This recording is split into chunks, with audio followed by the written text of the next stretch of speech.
எங்களுக்கு எதுவும் கிடைக்க மாட்டேது, எல்லாமே ஆஃப்டர் டிமைஸா கிடைக்குது, அதனால உயிரோடு இருக்கும்போது ஏதாவது திட்டம் எடுத்துனாங்கன்னு சொல்லியிருந்தாங்க.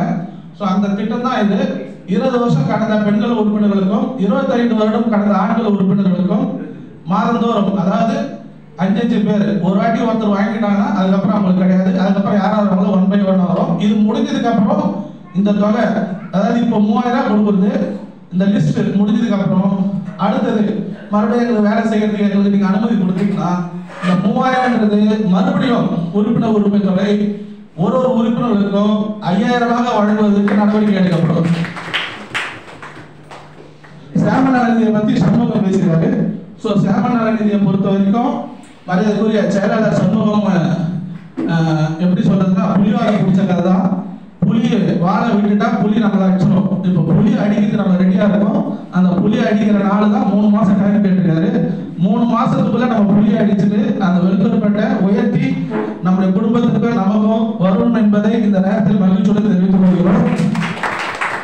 அதை தொடர்ந்து உறுப்பினர் குடும்பம் நலத்திட்டம் இப்ப நம்ம இன்ட்ரோடியூஸ் பண்ணியிருக்கோம். அதை பற்றி ஒரு சில வார்த்தைகள், உங்களுடைய கருத்துக்கள். இன்சூரன்ஸ் கேட்டிருக்கோம், குரூப் இன்சூரன்ஸ். ஒரு நபருக்கு வந்து 600 ரூபாய் ஃபிக்ஸ் பண்ணியிருக்காங்க வருஷத்துக்கு. அது வந்து டெத் இன்சூரன்ஸ். அது இறந்துட்டாங்கன்னா 20 லட்சம் ரூபா பிளஸ் ஏதாவது அடிப்பட்ட ஹாஸ்பிட்டல் இருந்தாங்கன்னா 2 லட்ச ரூபா ட்ரீட்மெண்ட்.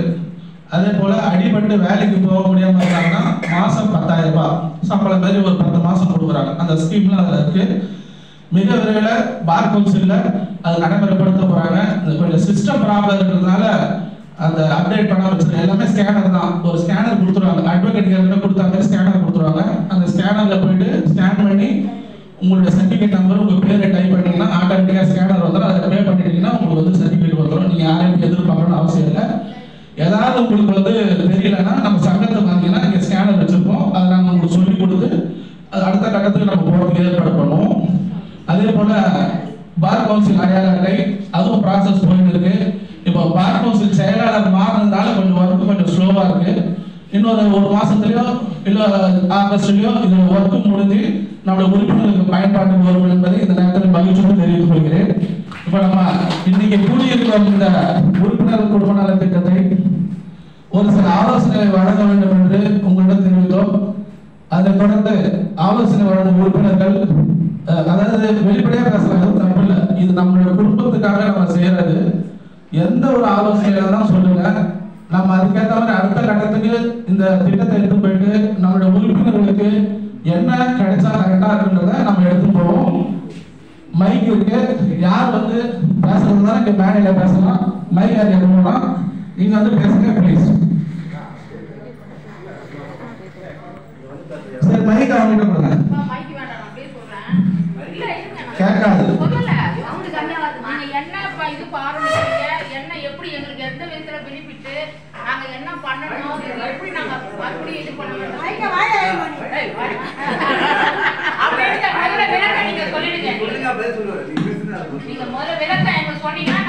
அதாவது உறுப்பினர் குடும்ப நல திட்டங்கள் வந்து ஆண்டுக்கு ஒரு முறை ரூபாய் 500 செலுத்த வேண்டும். 1ல இருந்து இந்த திட்டத்தில் 50 பேர் சேர்ந்தாங்கன்னா ரூபாய் 5000. எந்த உறுப்பினர் சேர்ந்தாங்கன்னா ஒரு 200 அவங்க வீட்டுக்கு போய் ஆட்டோமேட்டிக்கா அடுத்த நாளும் அன்னைக்கு கூட போய் சேர்ந்துடும். இது இல்லாம உறுப்பினர்கள் இறப்பு நிதி நம்மளுடைய சங்கத்துல ஏற்கனவே 25,000 கொடுக்குறாங்க. அந்த 25,000 பிளஸ் நான் சொல்றது 1ல இருந்து 50, இந்த 5,000. இப்போ 50ல இருந்து 100 பேர் சேர்ந்தாங்கன்னா 10,000. ஒரு மெம்பர் இறந்துட்டாங்கன்னா ஏற்கனவே 25 பிளஸ் 10 2 அமௌண்ட் போயிடும். இந்த 10,000ன்றது அக்கௌண்ட் நம்பர் 2, மொத்தம் 2 அக்கௌண்ட் வச்சிருக்கோம். ஒரு அக்கௌண்ட்ல இருந்தா 25,000 கொடுக்குறோம். 2வது அக்கௌண்ட் ஒன்று நம்ம கிட்ட இருக்கு. அந்த அக்கௌண்ட் தான் டெபாசிட் ஆகும்.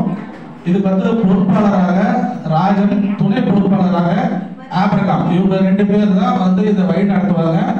செயலாளர் அவர்களுடைய தலைமையில இந்த குடும்ப நல திட்டம்ன்றது வந்து செயல்படும். என்னுடைய கண்காணிப்புல இது இருக்கும். நான் பார்க்காமலாம் போக மாட்டேன். உடனே எல்லாமே நினைச்சுக்கிறீங்க தலைவர் இதை பார்க்க மாட்டான்னு. நானும் அதை பக்கத்துல இருந்து பார்த்துப்பேன். அதாவது ஒரு செயல்பாட்டுக்கும் ஒரு உறுப்பினரை நம்ம செயல்பட வச்சாதான் அந்த செயல்பாடு நல்லா இருக்கும். அதனால ஒவ்வொருத்தருக்கும் ஒரு ஒர்க்கை நம்ம பிரிச்சு கொடுத்துறோம். ஸோ 100ல இருந்து 200 பேர் இந்த ஸ்கீம்ல வந்து வந்துட்டாங்கன்னா 15,000 ஒரு உறுப்பினர் இறந்துட்டா அவங்க வீட்டுக்கு 15,000. 200ல இருந்து 300 பேர் இந்த ஸ்கீம்ல சேர்ந்தாங்கன்னா 20,000. உறுப்பினர் இறந்துட்டாங்கன்னா 20,000 போடும். அதே போல உறுப்பினருடைய கணவர், உறுப்பினர் மனைவி, உறுப்பினர் வாரிசுகள் இவங்க காலமாயிட்டாங்கன்னா இந்த ஸ்கீம்ல இருந்து ரூபாய் 3,000 அதுவும் வழங்கலாம் சொல்லி இந்த ஸ்கீம்ல அனௌன்ஸ் பண்ணியிருக்கோம். ஸோ இப்போ உங்களுடைய கருத்துக்களை பதிவு பண்ணீங்கன்னா நம்ம அடுத்த கட்ட நடவடிக்கைக்கு உடனடியாக நம்ம சென்று நம்முடைய குடும்பத்தில் எல்லாரும் பார்க்கலாம். நன்றி. உறுப்பினர்கள் இருந்தாங்கன்னா சொல்றீங்க, உறுப்பினர்களோ இல்ல அவங்க ஒய்ஃபோ இல்ல அவங்களோட குழந்தைகளுக்கு மட்டும்தானா, இல்ல அக்கா தங்கச்சி தம்பி இவங்களுக்கெல்லாம் அது கொடுப்பீங்களா?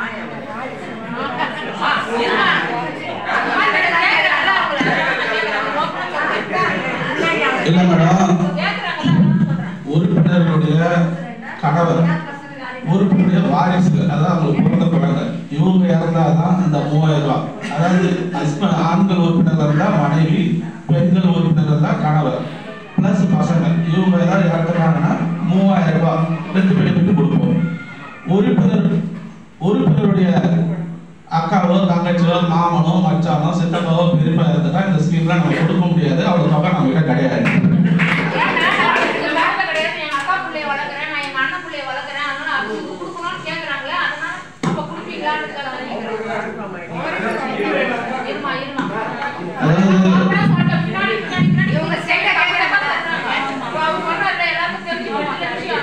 இல்லம்மா, அதாவது உறுப்பினர்களுக்கு வாரிசு அவங்களுக்கு பிறந்த பசங்களுக்கு மட்டும் தான் நம்ம கொடுப்போம், தவிர அடாப்ட் பண்ணி வளர்க்கறதுக்கு நம்ம கொடுக்க முடியாது.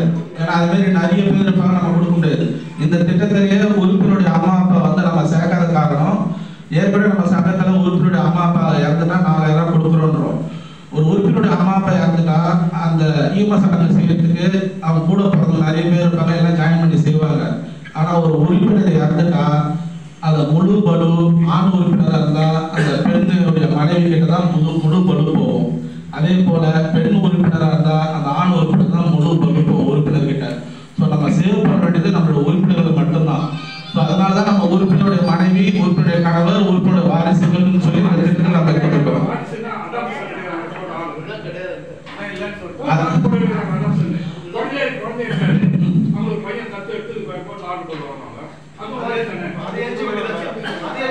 அதாவது கோர்ட் ஆர்டர் வச்சு நீங்க அடாப்ஷன் சர்டிஃபிகேட் அதை நம்ம கொடுத்துதான் ஆகணும். எதுவுமே இல்லாம கையில அடாப்ஷன் சர்டிஃபிகேட் சொன்னா நம்ம கொடுக்க முடியாது. இங்க உங்களுடைய கருத்தை நீங்க பதிவு பண்ணுங்க. வாங்க, யார் வர முதல் இன்சூரன்ஸ் வருஷத்துக்கு 50 பேர் சேர்ந்தா ஆள் 5,000 ரூபாய் சொல்றீங்க, இறந்துட்டாங்க. சரியா, மொத்தம் 50 பேர். ஓகேவா?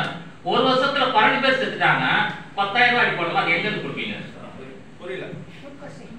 ஒரு ஆள் 500 ரூபாய் தலைவர், 50 பேர் மெம்பர் ஆயிடுறாங்க. சரிங்களா? அப்போ 50,000 ரூபாய் எடுத்து ஒரு ஆள் இறந்துட்டா 5,000 ரூபாய், 25,000 ரூபாய். ஒரு ஆள் இறந்துட்டா 5,000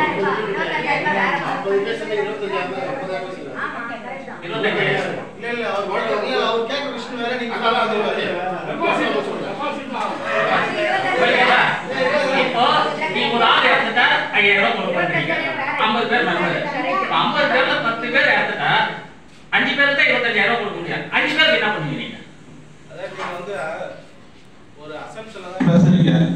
10 பேர் இறந்துட்டா என்ன பண்ணுவீங்க? நான் 2 பேர் இறந்துட்டால அதிக டிராமே தான் அந்த 5,000 ஸ்கீம் இருக்கு. இல்லங்க, நீ கடவுளா? கடவுளா? அப்ப நீங்க கடவுள் இல்ல. கடவுள் இல்ல. ஏற்கை எப்படியாவது மாத்தலாம். சந்தர்ப்ப சொல்ல எவ்வளவு மாத்தலாம். இப்ப நான் மேல போக கூட செத்து 5,000 கொடுப்பீங்களா? ஆதி அவர்களுடைய கருத்து நல்ல கருத்துனா, எங்களுடைய திட்டம் என்னன்னா, இப்ப நாங்க 50 பேர் தான் சேர்றாங்க. 5,000ன்றது ஒரு வருஷத்துக்கு 2ல இருந்து 3 பேர் இறக்கிறதுக்கு தான் வாய்ப்பு இருக்குன்ற மாதிரி தான் நாங்க கணக்கு போட்டு வச்சிருக்கோம். மரியாதைக்குரிய தாஸ் அவர்களுக்கு கொரோனா காலங்கிறது இப்போ இருக்கிறது வேற. அதாவது நீங்க சொல்ற மாதிரி அந்த 10 பேர் வந்துட்டாங்கன்னா அப்ப நாங்க செயற்குழு கூட்டம் கூட்டி இதை எப்படி எடுத்து போலான்னு நாங்க முடிவு பண்ணிப்போம்.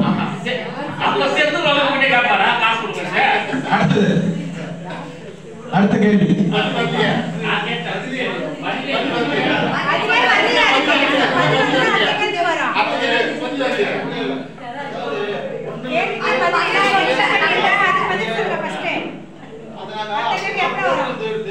ஒரு 20 தான் போட்டுருவோம்.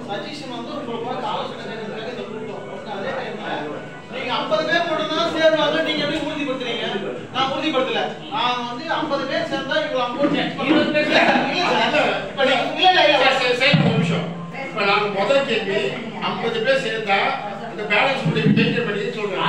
செகண்ட் கேட்டோட 50 பேர் சேர்வாங்க சார். செகண்ட் கேக்குது. ஆமா. முதல் கேள்விக்கு ஒரு ஆன்சர் வரும். அசோசியேஷன்ல இருந்து இது ₹1 கூட எடுக்க முடியாது சார். அதுதான் கேக்குறேன். அது தலைவர் கூட எடுத்து கொடுப்பாரு. உங்களுக்கு அது தேவை அதிகம் அந்த அஷூரன்ஸ் தான் சொல்றேன். அது அஷூரன்ஸ் தான் சொல்றேன். முதல்ல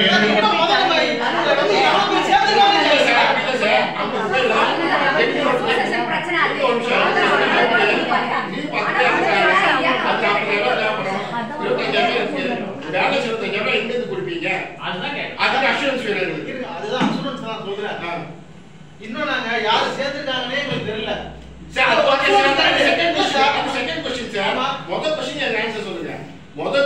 இல்ல சார், அதாவது நாங்க ஒரு கணக்கு தான் சொல்லியிருக்கோம். 1ல இருந்து 50 பேர் சேர்ந்தா இறந்துட்டு 5000 கொடுக்க போறோம். அது வந்து கன்ஃபர்மேஷன் கிடையாது. அது கன்ஃபர்மேஷன் பண்ணிக்கிறது தான் இங்க வந்து எல்லாரையும் கூட்டியிருக்க தவிர நாங்க வந்து ஆர்டர் போட்டோம் 5000 கொடுப்போம் யாருக்கிட்டையும் சொல்லல. அப்படி இல்ல, நாங்க கேட்டீங்கன்னா இப்போ செக்ரட்டரி சொல்றது 50 பேர் வரல, அப்ப என்ன பண்ணி அவர் கேட்கிறாரு. அங்கே நாங்க கேட்கிறோம் 50 பேர் வரல என்ன பண்ணுவீங்க? இல்ல சார், நான் சொல்றேன் இன்னும் நம்ம கன்ஃபர்மேஷன் பண்ணல. நீங்க சொன்னதுக்கு நாங்க பதில் சொல்றோம். என்னோட கன்ஃபர்மேஷன் தேவை சார். எனக்கு என்னோட கேள்வி அந்த பேலன்ஸ் அமௌண்ட் எங்க இருந்து எடுத்தீங்கன்னா என்னோட பேலன்ஸ் அமௌண்ட்டுக்கு போகாம இருக்கிறத இப்ப கூட்டம் கூட்டியிருக்கோம். அதாவது 1ல இருந்து 50 பேர் சேர்ந்துட்டா 5000 சொல்லி நாங்க வாட்ஸ்அப்ல போட்டிருக்கோம். 5000 கொடுக்க முடியாது, 10 டிவைஸ் எடுத்துங்க அப்படின்னா 2500 தான் வரும்னா அந்த 50 பேர் வரைக்கும் சேர்ந்தா 2500 தான் கொடுக்கணும். கணக்கு போயிட்டாங்க. அதுதான் ஆலோசனை போட்டோம். நானும் 5000 கொடுக்கணும் பத்திரம் எழுதி கொடுத்தாருன்னு சொல்றேன். அதாவது நாங்க ஒரு ஒப்பீனியன் கொடுத்து பதிவு பண்ணிருக்கோம். அந்த ஒப்பீனியனை வந்து பண்ணலாமா வேளாமான்னு தான் இந்த கூட்டத்துல முடிவு பண்ணோம். அதுதான் ஆலோசனை பண்ணுவோம். இப்ப நான் என்ன பண்ணுவோம், நான் 5000 எதிர்பார்க்கிறேன். அப்ப நான் இந்த பிரச்சனை ஒரு 2000 கொடுத்தீங்கன்னா நீங்க 5000 சொன்னீங்க, 2000 அதுதான் சொல்றேன். இது கன்ஃபர்மேஷன் கிடையாது, ஆலோசனை கூட்டம் தான். இப்ப ஆலோசனை கூட்டத்துல முடிவு பண்ணாதான் நம்ம பண்ண முடியும்.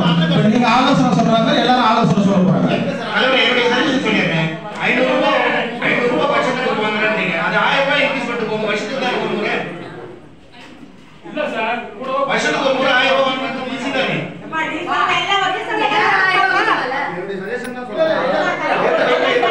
என்னுடைய சஜஷன் சொல்றேன். ₹500 ₹1000 இன்க்ரீஸ் பண்ணுங்க. வருஷத்துக்கு ஒரு முறை